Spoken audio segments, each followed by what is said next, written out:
સ્વાગત છે।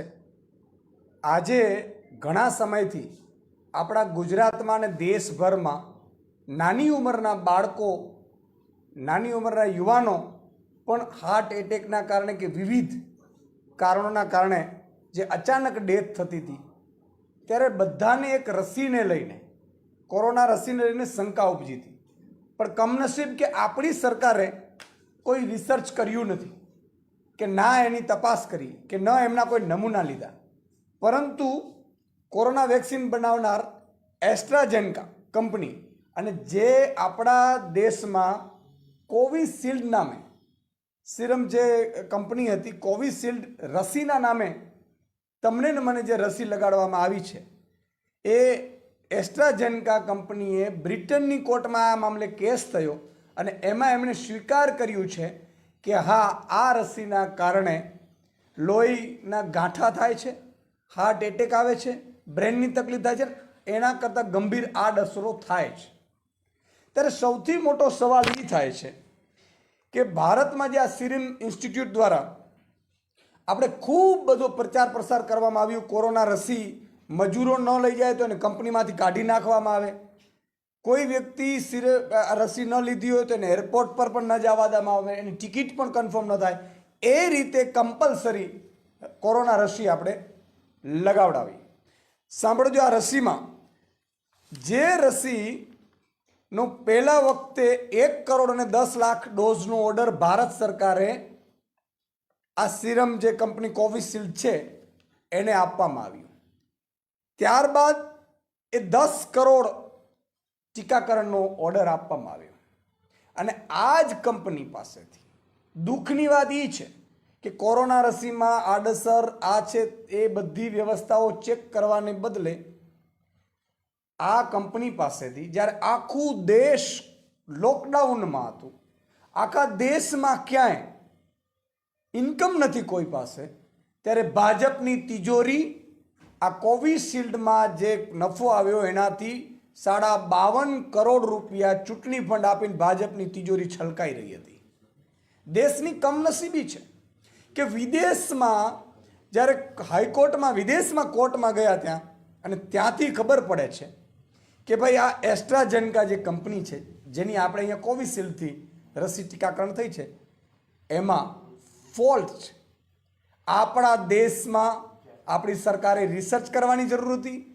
આટલા બધા લોકો છેલ્લા ગુજરાતમાં જુઓ તમે, હાર્ટ એટેકથી ઘણા લોકોના મૃત્યુ થયા, ઘણા લોકોએ શંકા જાહેર કરી, ઘણા ડૉક્ટરોએ શંકા જાહેર કરી, ત્યારે પણ આપણી સરકારોએ તપાસને ચેક કરવાની તસ્દી પણ લીધી નથી। એ દુઃખદ બાબત છે। અને આ કંપની પાસેથી, આ કંપનીનો નફો પણ તમે જુઓ કે જ્યારે શરૂઆતના 20-21નો આ કંપનીનો જોઈએ તો માત્ર એનો 17 અને 40% આસપાસ હતું, પણ આ કોવિશિલ્ડ રસીના કારણે 2022માં આ કંપનીમાં 80%ની એના ઇન્કમમાં વધારો થયો, 80%। અને એના કારણે આ કંપનીએ ભાજપને 52 કરોડ રૂપિયા, એમાં 50 કરોડ તો માત્ર એક દિવસમાં ચૂંટણી ફંડ આપે છે। એનાથી મોટી વસ્તુ એ છે કે જે સ્થિતિએ હાર્ટ એટેકના કેસ વધ્યા અને આપણા બધા સ્વજનોના, ઘણાના લોકોના એ લોહીમાં ગાંઠો થવાથી કે લોહી સહિત બ્રેનની તકલીફ થવાથી મૃત્યુ થયા, આપણે એમ સમજ્યું કે કુદરતી મૃત્યુ છે। પણ જે આ રસીકરણ કંપનીએ, સિરમ ઇન્સ્ટિટ્યૂટે, અદાર પૂનાવાલાની આ કંપની છે, તમને ખબર હશે કે એનો પ્રચાર પ્રસાર પણ ખૂબ કરવામાં આવ્યું હતું અને આપણે ફોન લાઈનમાં કોલર ટ્યુન પણ રાખવામાં આવી હતી। એ કંપનીમાં આજે 80% ભારતીયોને આ કોવિશિલ્ડ આપવામાં આવી છે। 80% ભારતીયો ઉપર આ કોવિશિલ્ડનો કબજો છે। તમે વિચાર કરો કે કેટલા બધા લોકો ઉપર એ જોખમ મંડરાઈ રહ્યો છે। ત્યારે મારે ભારત સરકારને, નરેન્દ્ર મોદી સરકારને 4 સવાલ કરવા છે કે જ્યારે રસીકરણની વાત આવી ત્યારે ભારતીય કંપની કરતાં પ્રાઇવેટ કંપનીઓ પર આપણે વિશ્વાસ રાખ્યો, એનો પ્રચાર પ્રસાર કર્યો, એક વાત, એનું શું કારણ હતું? શું આ ઇલેક્ટ્રોનિક બોન્ડમાં મળેલા 52 કરોડ રૂપિયા ચંદા અને કોવિશિલ્ડ કંપનીની રસી એને જે 10-10 કરોડના ઓર્ડર આપવામાં આવ્યા એમાં શું કાંઈ કનેક્શન છે? ત્રીજું કે હાર્ટ એટેકથી જે મૃત્યુ થઈ રહ્યા હતા, ઘણા ડૉક્ટરો એક્સપર્ટો કહી રહ્યા હતા કે રસીકરણના કારણે મૃત્યુ થઈ રહ્યા છે, તો આપણે અત્યાર સુધી કોઈ એવી જાંચ કમિટી રચી ડૉક્ટરોની તપાસ કરી કે કેમ? ન કરી તો કરવાના છો કે કેમ? અને ચોથી વસ્તુ કે તમે 80% ભારતીયોને આપણે કોવિશિલ્ડ અપાવડાવી છે. જો વિદેશમાં એ સ્વીકાર કરતા હોય તો ભારતમાં જે હાર્ટ એટેકથી મૃત્યુ થયા છે એના માટે કંઈ મુઆવજા માટેની વાત વિચારી રહી છે? અથવા તો હવે જે પણ હાર્ટ એટેકથી મૃત્યુ થઈ રહ્યા છે એની કોઈ જાંચ એજન્સી દ્વારા તપાસ કરવામાં આવે છે કે નહીં? નાના નાના બાળકો, નવયુવાનો, કેટલાક તો રમતા રમતા, કોઈ બેઠા બેઠા જાણે મશીન બંધ થયું એમ બંધ થઈ ગયા છે. જરૂરી નથી કે બધા એના કારણે શકતું, પણ આ સ્વીકાર્યું છે કંપનીએ કે આડઅસર છે ને સૌથી વધુ આડઅસર કાર્ડિયક એરેસ્ટની વાત છે, આ બ્રેનની ઇન્જરીની વાત છે, બીજી સાઈડ અસરોની વાત છે. તો આ મામલે ભારત સરકાર ખુલાસો કરે, જવાબ આપે અને આગામી સમયમાં એમનો શું પ્લાન છે એ આપે. કારણ કે નહીં તો આમાં આખો દેશ જ્યારે મંદીમાં હતો ત્યારે આ એક કંપની કોરોના રસીના કારણે પ્રોફિટમાં હતી અને બીજી કંપની હતી તો એ ભાજપ કંપની હતી જ્યાં 52 કરોડ રૂપિયા એક દિવસમાં ચૂંટણી ફંડ મેળવતા હતા. એટલે આ ખૂબ જ દુઃખદ છે. ગુજરાતની જનતાએ પણ જાણવાની જરૂર છે કે તમારા ને મારા જે સગા સંબંધીઓના કેટલા લોકોને તો આપણે લખાવ્યા જ નથી. માનો કે હાર્ટ એટેકથી મૃત્યુ થઈ ગયા આપણે તેમ જ માનતા હતો કે ભાઈ આ તો નાનો યુવાન છે, એટેક આવ્યું, ખબર નહીં, હવે તો રહેણી કરણી બદલી ગઈ છે. તો શું એ જ કારણ છે કે ભાઈ આ રસીકરણ કારણ છે? અને બીજા જે રસી અપાવ્યા છે એને પણ આડઅસરો થઈ રહી છે, તો એના માટે પણ શું કોઈ ઇન્સ્યોરન્સ જેવી પણ વ્યવસ્થા છે કે નહીં? આ બધી બાબતો ભારત સરકારે ખુલાસા કરવી જોઈએ એવી અમારી આમ આદમી પાર્ટી દ્વારા માંગ છે.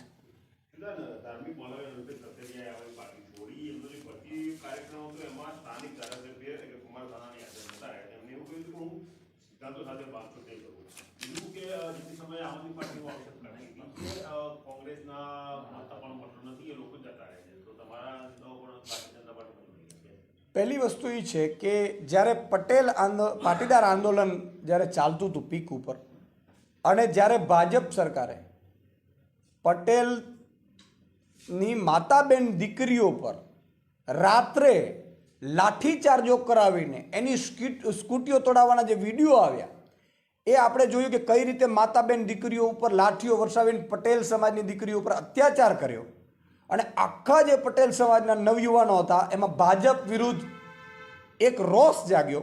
એમાંના અલ્પેશભાઈથી માંડીને બધા આગેવાનો હતા. સમયાંતરે પટેલ સમાજ ઉપરને એમના ઉપર ખૂબ વિશ્વાસ હતો કે અમારા લડવૈયા છે, ગબ્બર છે. આમ આદમી પાર્ટીમાં પણ જોડાયા, અમે એમને સ્વીકાર્યા, ટિકિટ પણ આપી, કારણો ગમે તે હોય, અમારે ત્યાં રહ્યા એના માટે ખૂબ ખૂબ અભિનંદન. પણ પટેલ સમાજ ઉપર જે અત્યાચાર થયો હતો, પટેલ સમાજના પાટીદાર અનામત આંદોલનમાં 12 લોકો શહીદ થયા છે. એ આંદોલનના જે આગેવાનો હતા, એક જાણો કોઈ ધારાસભ્ય બનીને બેઠો છે તો હજી પણ 12 શહીદો છે અને ન્યાય નથી મળ્યો, કેસ પરત ખેંચાયા નથી. હજી પણ આજે માતાબેન દીકરી ઉપર જે અત્યાચાર થયો એ પોલીસ સામે કે એ ભાજપના જે નેતાએ જે આદેશ કર્યો હતો દીકરીઓ ઉપર જે લાઠીચાર્જો વરસાવી હતી એના માટે કોઈ ખુલાસો નથી થયો. તો પટેલ સમાજના જે મૂળ આંદોલનકારીઓ છે એ લોકો પણ સવાલ કરી રહ્યા છે આમની ઉપર કે કોઈ ધારાસભ્ય બની રહ્યો છે, કોઈ બનવા જઈ રહ્યું છે, કોઈ બીજું છે. તો મને લાગે છે કે જે તમારો ઉદ્દેશ્ય છે એ પાર પડ્યો હોય. માન લો કે 12 શહીદો છે, એના પરિવારને નોકરી આપવાની વાત હતી, આજે એનું કોઈ પૂછતું નથી, દરજ્જો પણ નથી આપતા. જસદણમાં હું એમની પ્રતિમાઓ પાસે ગયો હતો, બહુ પીડા થાય. ત્યારે કેમ આ લોકો ભાજપ જોઈન્ટ કરે છે? મને લાગે છે કે પાટીદાર દીકરીઓ ઉપર અત્યાચાર થયો એટલા માટે થઈને આ બધા યુવાનો પ્રેરાઈને કરતા હશે કે પછી કોઈ પ્રેશર હશે, જે પણ આ ખૂબ દુઃખની વાત છે કે પાટીદાર સમાજ પછી હવે ક્ષત્રિય સમાજ, હવે માન લો ક્ષત્રિય સમાજ ઉપર અત્યારે અત્યાચાર થયો છે, ક્ષત્રિય સમાજની માંગણી સ્વીકારાઈ નથી અને પાછા ક્ષત્રિય સમાજને ભાજપવાળા તો આવકારશે કે જેથી કરીને એની વોટ બેંક જળવાઈ રહે. અત્યારે ભાગલા પાડવાની પણ નીતિ કરી, પણ તો એ ક્ષત્રિય સમાજના જે સાચા યુવકો હોય, નેતા હોય, એને વિચારવું જોઈએ કે જે અમને અન્યાય કર્યો છે એ પક્ષમાં અમે જિંદગીમાં નહીં બેસીએ. કુમાર કાનાણીનું એવું કહેવું છે કે એ પોતે સંમેલનમાં હાજર રહ્યા નતા જુનારા સંમેલનમાં, એમ કહ્યું જાતો જાતે બાંધતો. બિલકુલ કુમારભાઈ કાનાણી કદાચ એવું બની શકે કે એમને ખબર છે. કુમારભાઈ કાનાણી નહીં, બીજા કેટલાય ભાજપના નેતાઓએ ટ્વીટ કર્યા હતા. મારે શબ્દ ન વાપરવું પડે, પણ ભાજપના નેતાઓના ટ્વીટ એવા છે, અભદ્ર ભાષા વાપરવામાં આવી હતી આ બધા નેતાઓ માટે. અભદ્ર ભાષા. તમે ટ્વીટ જોતો તો હું આપીશ. હું બોલું છું, બહુ દુઃખ લાગે છે મને. એ સમાજ પ્રત્યે પણ એ ટિપ્પણી ના કરવી જોઈએ. તો ભાજપના નેતાઓના જ ટ્વીટ છે અને એને શું શું કહ્યું છે એ બધાને ખબર છે. એમાં મેન જે નેતા હતા એના વિરુદ્ધ પણ ભાજપના નેતાઓના ટ્વીટ છે. એટલે કુમારભાઈ કાનાણીએ કહ્યું છે કે ભાઈ જે એનો પોતાનો એ છે, પણ મારું ખાલી કન્સર્ન એટલું જ છે કે પાટીદાર દીકરીઓને શું ન્યાય મળ્યો છે? 12 શહીદોને ન્યાય મળ્યો છે? કેસ પરત ખેંચાણા છે? જે યુવાનોને જે માંગણી હતી એ પૂરી થઈ છે? તો તમે જાઓ તો કંઈ વાંધો નથી. પણ તમે આપણા સમાજને સાથે છલ કરી, એટલે સમાજ સવાલ કરી રહ્યો છે અને સમાજ સવાલ કરશે. આજે છત્રી સમાજનું આંદોલન થઈ રહ્યું છે. કાલે એવું બની શકશે કે ભાઈ નરેન્દ્રભાઈ મોદી આવશે અહીંયા. હું ફરીથી કહું છું તમારા મીડિયાના માધ્યમથી, જવાબદારીપૂર્વક કહું છું, નરેન્દ્રભાઈ ફરીથી છત્રી સમાજના વખાણ પણ કરશે. કદાચ આંખમાંથી આંસુ પણ આવશે. છત્રી સમાજના 2 આગેવાનોને સાલ ઓઢાડી સન્માન પણ કરશે. પણ તો શું? છત્રી સમાજે જે માતાબેન દીકરીઓ ઉપર જે ભાજપના નેતાએ ટિપ્પણી કરી છે, એની માનસિકતા બતાવી છે, એના સાથે સમાધાન કરી લેવાનું અને કરી લેતા હો તો એ જે કરશે એ કરશે. સાચા જે પાટીદારો છે એ આજે પણ ભાજપ સાથે નથી. સાચા ક્ષત્રિય આગેવાનો છે એ ક્યારેય ભાજપ સાથે હવે નથી રહેવાના. રાજપૂતોની એ નિયતિ રહી છે. રાજપૂતાણીઓ, આ ક્ષત્રિયાણોની આંદોલન છે. તમે વિચાર કરો, માતાબેન દીકરીઓ બહાર આવી છે ક્ષત્રિયોની, અને એનો ઇતિહાસ એવો રહ્યો છે કે એ લોકો જ્યારે પણ રાજપૂત યુદ્ધમાં જાય ને ત્યારે કેસરી સાફો પહેરે અને કેસરિયા કરવા નીકળે કહેવાય. અત્યારે આપણે શબ્દ બહુ ખોટો વાપરીએ છીએ, મીડિયાવાળાએ ન વાપરવું જોઈએ કે ભાજપમાં જાય ને કેસરિયા કરે. ભાજપમાં જાય બૂચ મારીને જતા એવું બની શકે. એને કેસરિયાનો કહેવાય તો અપમાન કહેવાય. તો સાફા પહેરીને કેસરિયા કરવા જતા ત્યારે રાજપૂતાણીઓ રાજપૂતને એવું કહેતી કે કાં મરજો કાં મારજો, પીઠ ન દેજો લગાર, મારી સૈયર મેણું મારશે, આ તો કાયર કેરી નાર, કાં મરજો કાં મારજો. આ ક્ષત્રિયાણીઓએ આ આંદોલન ઉપાડ્યું છે અને ક્ષત્રિયાણીઓ આ આંદોલનનો જવાબ વોટથી આપી અને ભાજપને દેખાડશે, એનો અહંકાર તોડશે. પણ નરેન્દ્ર મોદીજી પ્રધાનમંત્રી થઈ અને આ કરશે એવી અત્યારે ચર્ચાઈ રહ્યું છે. જોઈએ હવે શું થાય. Subscribe now and press the bell icon. Never miss an update.